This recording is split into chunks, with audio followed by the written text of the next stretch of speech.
India's democracy is rightly one of the most vibrant democracy. From where the vibrancy of the democracy comes? Of course, from the debate, which is a regular feature of India's democracy on various issues. Today, I am going to discuss a very important issue, the issue of same sex marriage. This has been a request from one of our viewers that I should be making some video on this particular issue. I can rightly understand that amidst the plenty of articles and plenty of opinion, it may be very puzzling for the students of your age to take a position on this highly controversial issue. So, how the knowledge of political philosophy can help you in sailing through these contested issues? Do we have something to offer to solve this particular issue in a manner that appears to be rational and acceptable? Here, I would like to apply the principle of public reasoning. This very important principle of political philosophy has been given by John Rawls. Of course, you know that Rawls is considered as the greatest political philosopher of 20th century. It means that, of course, there is something in the Rawls that can help you to take the position on this extremely controversial, contested, and the sensitive issue. Rawls has given the concept of public reasoning.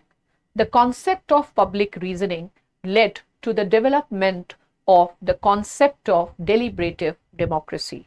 Deliberative democracy is based on the idea of discourse ethics, where people do not start with any position beforehand. They go for open debate and discussion, and whatever is the outcome of this debate and discussion can be seen as the basis for a public policy. Political philosophy is a part of philosophy, the moral philosophy. But political philosophy, what is special and what is unique? Political philosophy is a philosophy in action, by which I mean that political philosophy is not just a contemplation, it is the use of human reasoning to solve the problems of our day-to-day life. And of course, political philosophy is not an easy, but in a modern rational society, the only way we can solve our moral disagreement is through the rational discourse of political philosophy. And in this entire puzzle, I found that the Rawls theory of public reasoning can be of immense help. So now, what exactly is the public reasoning? Where public reasoning is required? And how can we use the public reasoning to solve this extremely controversial issue of same-sex marriage? The public reasoning concept, it emerges in the Rawls book titled Political Liberalism. Rawls has written two books, one A Theory of Justice in 1971 and Political Liberalism in 1996. In Theory of Justice, he gives justice as fairness as a moral doctrine, where the rational people arrive at justice as fairness as a principle for stability of the society. But to this theory, communitarians have raised their objections. Why? Because theory of justice takes people in their original position, means it takes people into an abstract entity, and communitarians say that humans are never an atomistic entities and humans are always the situated self and the embedded self. So what does the communitarian argument means? The communitarian argument means that in our real life, whenever we make a moral choices, we always talk from the perspective or under the influence of our culture, which is the main source of our morality or our moral universe. Now, in context of the communitarian argument, Rawls has responded in his second book, Political Liberalism. What is the focus of this book? The focus of this book is political stability. Political stability requires a consensus, and how a consensus can be reached on the moral issues in a society which is diverse in nature. Diverse in nature means people belonging to different religions or comprehensive doctrines. Now, for that, Rawls gives the concept of overlapping consensus. Now, what is that overlapping consensus? Overlapping consensus says that even when people may not completely agree on all aspects, they can still agree on the political conception of justice. So how should you understand this? Rawls suggests that we can make a distinction between the personal and the political sphere, something very similar to the self regarding action and others regarding action. Fine. So what Rawls says that as far as the common issues are concerned, they can be in the political sphere, and those which are essentially the personal matters should be in the personal sphere. So as far as the personal sphere is concerned, a state should give complete freedom and complete autonomy. But as far as the public sphere is concerned, where the people of different religious or ideological background, they come together and they discuss, in that case, obviously, there has to be a way out to solve the moral disagreement. And what is the way to solve the moral disagreement? He gives the concept of public reasoning. Now, public reasoning means you need to distinguish between public reasoning and private reasoning. I am going to give you the example or the case study of the same-sex marriage. Let us see the issue of the same-sex marriage and the probable application of Rawls' concept of public reasoning to solve the issue of same-sex marriage. So Rawls suggests that there is no need to develop overarching consensus.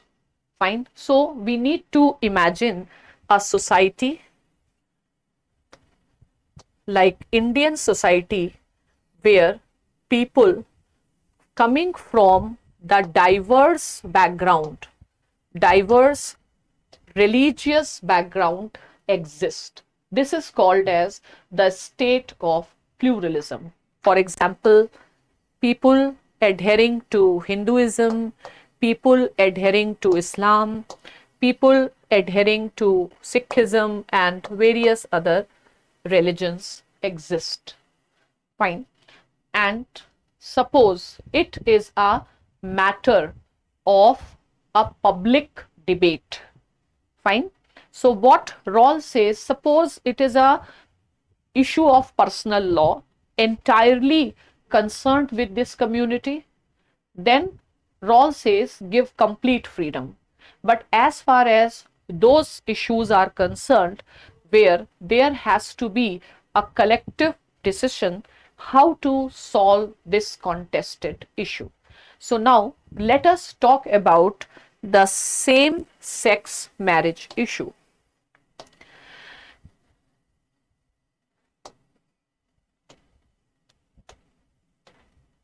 Fine. And we know that majority in our society may not be comfortable with the idea, and that's fine. They have all right to have their point of view. We can understand the stage of our society and the awareness. Neither the judiciary nor the government seems to be in complete opposition of the idea. However, but whenever you have to take a decision of such momentous significance, of course, it will require time, it will require debate, it will require the development of awareness.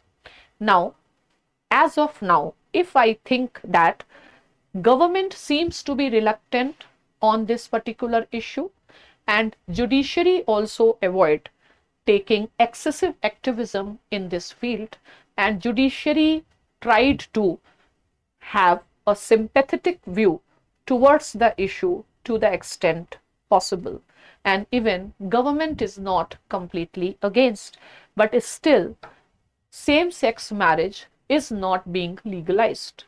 The reason is the majority, it goes against the conventional morality. Though the constitutional morality is against the idea, I do not think. But we cannot ignore the stage at which our society is and its evolution. So now, what Rawls wants to tell in this situation? So Rawls says that as a person, to resolve the moral disagreements, what is a way out? Fine. So he says that we have to give the public reasoning. Now, public reasoning is different from the private reasoning. What is this private reasoning? So suppose I am a follower of particular religion, and of course I as a common man is bound to be impacted by the religious beliefs of my religion in our moral choices. And my religion considers that same sex marriage is wrong. I'll say my culture considers same sex marriage is wrong. Fine. So when I am looking at this particular issue from the perspective of my cultural values, where I have been situated, I may think that same sex marriage is wrong. So when I say same sex marriage is wrong, based on my cultural values, I am giving private reasoning. But that private reasoning limits to me because that reasoning comes from my culture, from my tradition. Okay. Now, the public reasoning means I will have to give a rational argument to oppose, or I will have to think on this issue from a rational perspective. So, public reasoning as a concept is based on the very foundational principle of John Rawls, and that is inviolability of human dignity. Means I need to give the reason which is not based on my religion, but which is based on my reason. The argument based on my religion should matter only to me, but I cannot compel other people to live according to my beliefs. Their belief systems can be different. And I need not to remind that one of the feature of a liberal society is, of course, toleration, because the idea of toleration is directly linked to the idea of human dignity. So, I need to give a reason to oppose this, but that reason has to be rational, it has to be freestanding, it should not be based on any specific religion or its values. So, as a rational person, my position should be I oppose. I may not go for same sex marriage, but I do not have any right to oppose those who want to go ahead with that, because it is their morality, it is their choice. I cannot impose the value system of my religion or my morality on the choice of someone else. So, what we can say that I may not support, but at the same time, I do not think that it would be right to prevent these persons from exercising their choice. If we do not do so, and if we go by the majoritarian mentality, it means our approach towards this controversial issue is utilitarian approach, the approach based on greatest happiness of greatest number. And what is the fundamental flaw in this particular approach? It undermines the human dignity. And when I say that I may not prefer at a personal level, but I respect the right of the person to exercise their choice, means the government should come up with the law that gives these people an opportunity to exercise their choice. I am no one to impose the value system of my on the others. So that is the essence of liberalism, that is the beauty of liberalism, and that distinguishes liberalism from totalitarianism or value monism.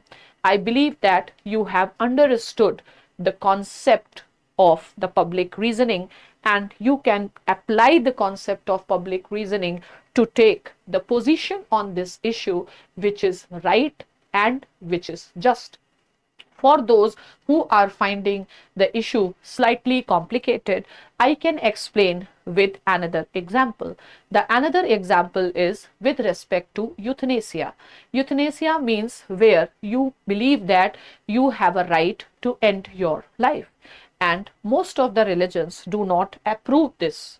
So, suppose I am a religious person, my religion does not approve euthanasia, but to oppose euthanasia, my argument cannot be that my religion does not allow. That will not be a liberal, rational argument in a democratic society.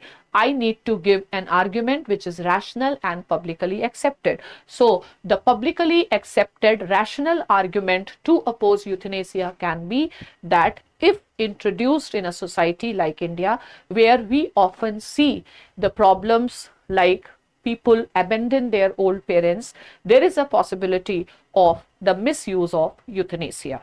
I believe that the concept of public reasoning as given by Rawls has lot of potential to help us in solving many such issues which are sensitive, over which there are moral disagreements, and above all, Rawls also suggests that these are so controversial issues that you may not solve it through public reasoning also. In that case, what is to be done? He suggests that maintain the essence of liberal virtue, and that is toleration, live and let live, and do not unnecessarily interfere in the choices of others. Even J.S. Mill said that if all but one have a difference of opinion, then we should allow that person to have his own opinion, because the way we will not like tyranny of one on all, we should also not approve the tyranny of all over one. At the same time, any student of philosophy knows the concept of morality is very relative. Scholars like Nietzsche, Foucault have given the concept of discourses. Every age has its morality, and we should not be very orthodox about the moral question, rather use our reasoning to solve our moral challenges and moral questions. Thank you.